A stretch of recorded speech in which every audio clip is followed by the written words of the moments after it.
This is my review of Bleach Chapter 56.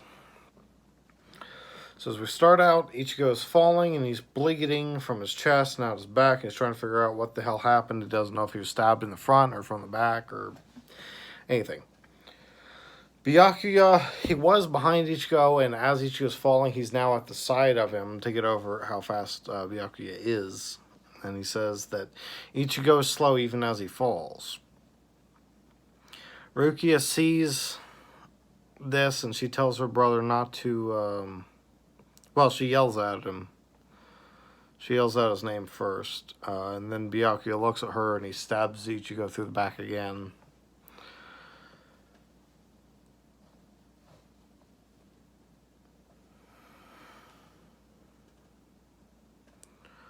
The cover's weird. The cover's like all black except there's this little slit. It looks like the windows that of the tower that Rukia will be at later. But I don't know if that was Kubo's intention. But it's like a little slit, and I think you see Rukia's face in there, and her eyes are closed, and she's sleeping, but I'm not 100% sure that it's her. Rukia is shocked to have seen Byakuya's attack, because he hasn't seen him attack in a very long time, he says. And he says that Byakuya is peerless. He is without an equal. He's one of a kind, which of course later on we would know really isn't true, but obviously this is before the Shinigami regularly see their captains fighting all the time. He says that he barely saw Byakuya's second strike, and he didn't see the first one at all. He neither saw Byakuya draw his sword nor him sheath it. Ichigo's on the ground completely covered in blood, and he thinks that Ichigo must have no idea what the hell happened. And he wonders where Ichigo's high Reiatsu came from. Renji tells Byakuya that he didn't need any help, but Byakuya says that he needs practice as well. If all he ever does is just sit there and watch, then he'll start getting sloppy. And Renji thinks that that's ridiculous and that there's no one as incredible as he is.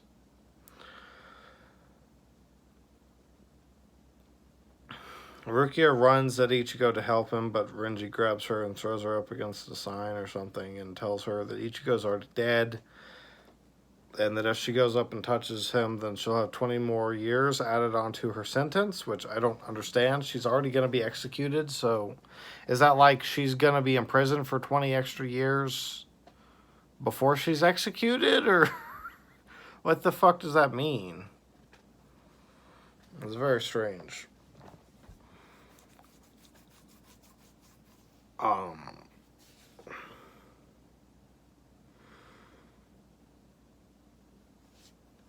And now, of course, Renji's going into his actual character where he cares about Rukia and stuff.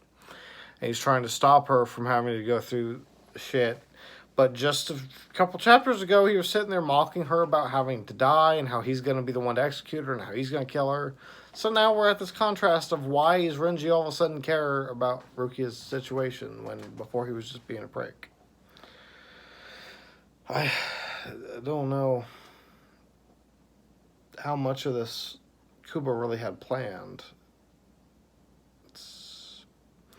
It feels like the character is just bouncing all over the place.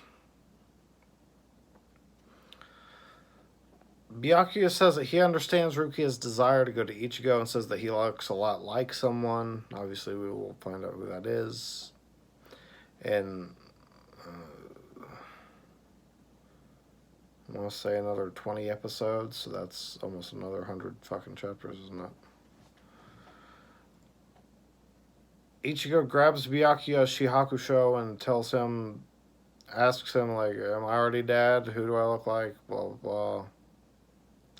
And Byakuya looks at him and he tells him to let him go. Rukia gets really wide-eyed and worried, and Ichigo tells Byakuya he can't understand him and to look at him when he's talking to him. And Byakuya remarks that Ichigo must want to lose his hand. Renji's shocked that Ichigo's still alive at all.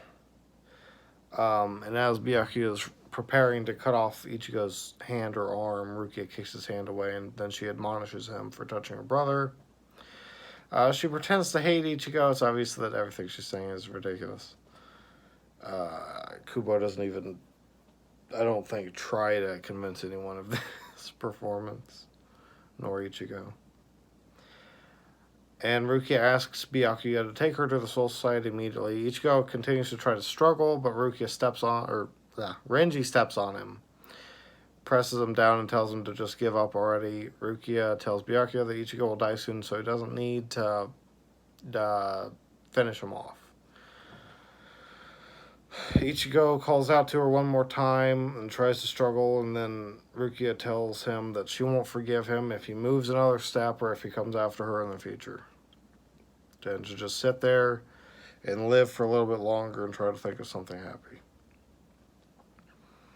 Byakuya agrees to leave Ichigo, and he says he already destroyed his Seketsu chain and his Hakusui sleep, which basically is soul chain and soul sleep. I don't know what they are, but they are what allow him to use his powers. Well, we know what the soul chain is. It keeps the soul bound to the body, and without that, you can't come back to life.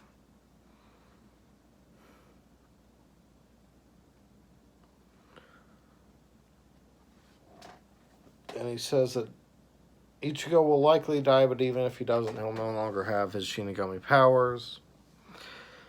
He calls to Renji, who goes up and stabs in the air and turns his sword and yells out Kaijo, and it opens these big-ass feudal-like doors.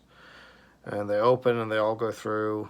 Ichigo can no longer move, he can't talk, and he's frustrated that he was once again spared.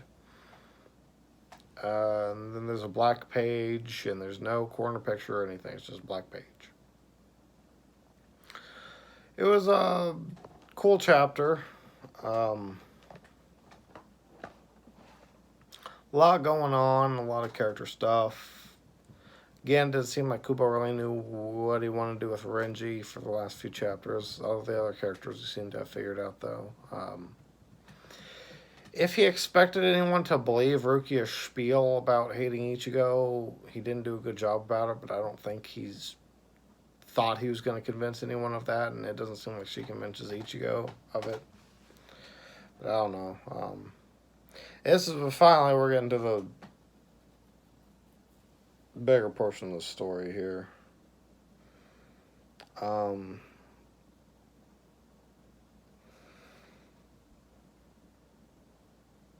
Yeah, I don't really have anything else to say.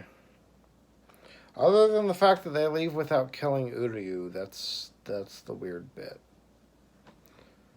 To me. Because Rukia didn't say anything about him, and Kubo just stopped drawing him entirely in this shit. But it was a good chapter.